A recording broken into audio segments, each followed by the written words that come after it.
What's going on, guys? Welcome back to the channel. So in this video I want to talk to you about what I believe to be one of the most groundbreaking modern day men's fragrances ever. It kind of made it okay to not smell like an aquatic, an aromatic fougere, barbershop style fragrance, these herbs, these classic masculine scents. It really offered something different that, yes, geared towards evenings out and date nights. Because it's so spicy, it offers this level of sex appeal and seduction to the scent profile. But for those that want something different, you can rock this every single day. We're going to be taking a look at Viktor Rolf Spicebomb and discuss why I believe it's definitely one of the greatest designer fragrances of all time for men.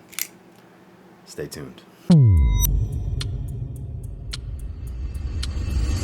So we can't dive into this without talking about this unique bottle design. So one of the most iconic bottle designs ever. I mean, it's shaped like a grenade. It looks like a damn grenade, even so far as to have an atomizer stopper.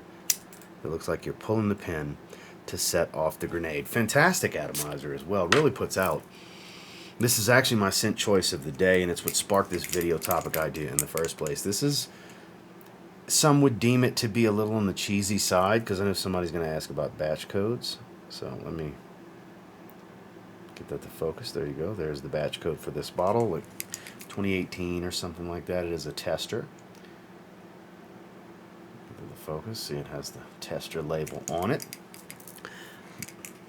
Just gorgeous. I mean, we had to touch on the bottle, right? I don't have the box anymore. I got this years ago before I decided to really start keeping the boxes, because my collection was becoming so grand at that point to where it made more sense to keep them in the boxes for storage purposes. But we had to take a look at this gorgeous grenade bottle. Now, as far as this scent, I'll have the notes on screen from Parfumo. There is some freshness up top, though I don't distinctively get citrus from this. There are citruses listed. It's all about the spices. Bright, spicy, like pink pepper is really dominant here, because there's a little bit of a sweetness to this spice. And that's really the only thing that kind of offers any sweetness here in this particular note breakdown, because I don't see anything that would offer anything else. It does have a distinctive sweet, spicy pink pepper smell, a lot of chili pepper, scent, warm, bright cinnamon. I mean, this is a very bright top note. Very attractive, very alluring, with some power to grab people, which we'll talk about performance in a little bit. And then as it starts to settle, you get a little bit of a leathery feel. There's saffron here, as well as a leather note, which just the leather flat out. I'm not sure if the saffron's attributing to the heavy dose of leather that I get, because I do get more leather than I do tobacco. This is predominantly known to be a spicy tobacco scent by most people, but I get a bit more of a leathery feel, even though I do get a little bit of that earthiness from the tobacco. It doesn't jump out heavily to me more than this soft and supple type of leather. I get more of that, kind of a combination of leather and tobacco, with just this hefty dose of sweet and very warm and spicy spices. I mean, for as spicy as this actually is, and how deep the scent profile really can go if you sit there and spend time with it and really follow the nuance as it changes on your skin, because it will change a little bit, on at least on my skin. It's not one-dimensional at all. It's not a very linear scent, at least for me. It's one that's surprisingly great every day, even in a high humidity type of situation. As long as you're not just outside in the heat all day long. Let's say you're in and out a climate-controlled environment, for example, at worst. You can absolutely wear this year-round. Just go kind of easy on the sprays, because it can be a little on the heavier side. It's a very, very spicy fragrance, as the name would indicate. It's called Spicebomb, for God's sakes. But the rest of the year, spring, fall, and winter, I mean, there's never a bad time for this one, honestly, because it's going to kind of set you apart, like I said in the intro to this video. The average person, the average guy that wears a fragrance, and I don't mean fragrance enthusiasts that are big into the community and are hobbyists that collect fragrances. I don't mean all of those guys. For those of you watching this, that describes you. I'm not talking about you. I'm talking about the casual, just wears a cologne every day guy. Is wearing a modern blue fragrance, is wearing a fresh aquatic of some kind, or is wearing a classic masculine style scent profile aromatic fougere. Those are the three most basic forms of scent profiles that you're going to get from the average person that wears a cologne, not a fragrance enthusiast. So this would really set you apart from those, your average co-workers and passers-by and such. That's why I really think this is so groundbreaking.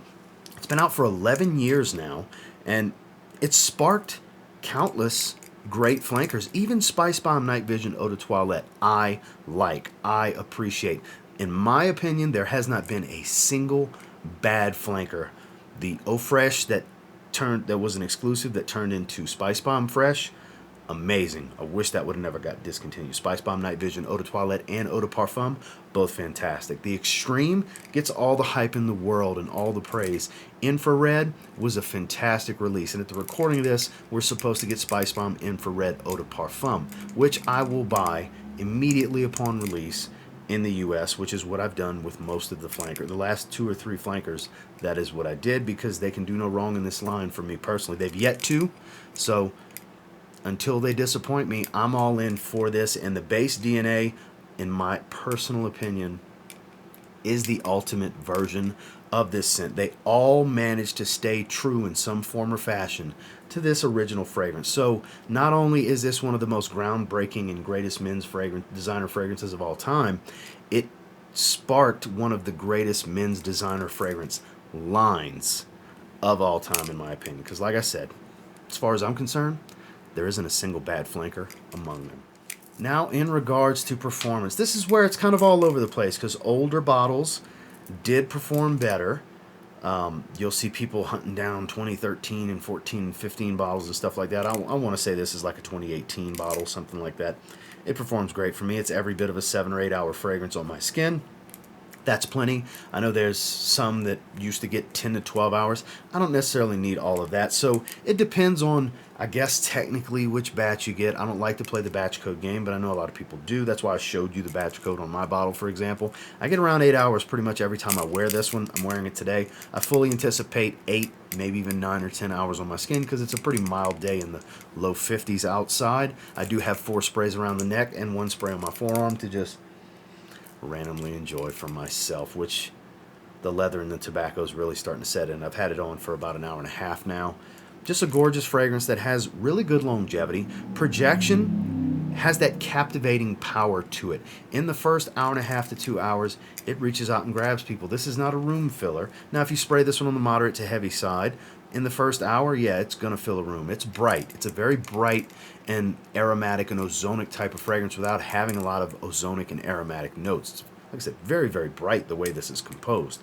It's gorgeous. And then as it settles down, the sillage is on the moderate to mild side, where you will get nice little whiffs of it throughout the life of it on your skin. It's not going to be strong hits. As time passes, the whiffs that you'll get will be weaker and weaker, but it never becomes so weak until about 8 hours that it's like I gotta look for it if I want to smell it, where it becomes a faint skin scent. So performance across the board is above average on this one.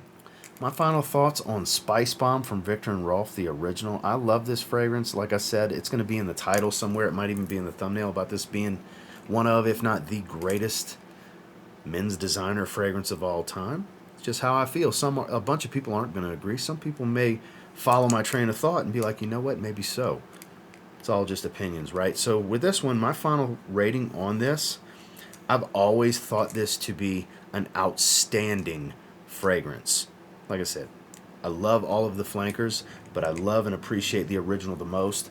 I think Spicebomb from Viktor and Rolf is every bit of a 9 out of 10 fragrance. Like I said, I've always felt it to be outstanding. It's one of my personal favorite scent profiles ever created. I love spicy fragrances. Those of you that have been following me for a while, that is no secret. I do like a lot of different styles of scent profile, but what's always been tried and true for me is blue fragrances and spicy fragrances, and this is the king of spicy fragrances. Well, that's my thoughts and feelings on Viktor and Rolf Spicebomb, the original, the often forgotten original fragrance at this point, because a lot of the flankers are just so good, especially with all the love that the Extreme gets. And until next time, do me a real quick favor, go ahead and like, comment, subscribe. So I do appreciate all the feedback, and I love hearing from you guys. How many of you have Spicebomb, used to have it in the past, or looking to rebuy it, trying it for the first time? I'd love to hear you guys' thoughts down below.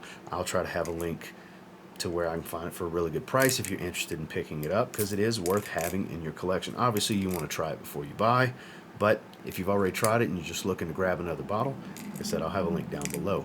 And until next time, I will say, if you get your hands on the original Spicebomb from Viktor and Rolf and you give it a spray now, I'm confident you'll thank me later. Good one, guys.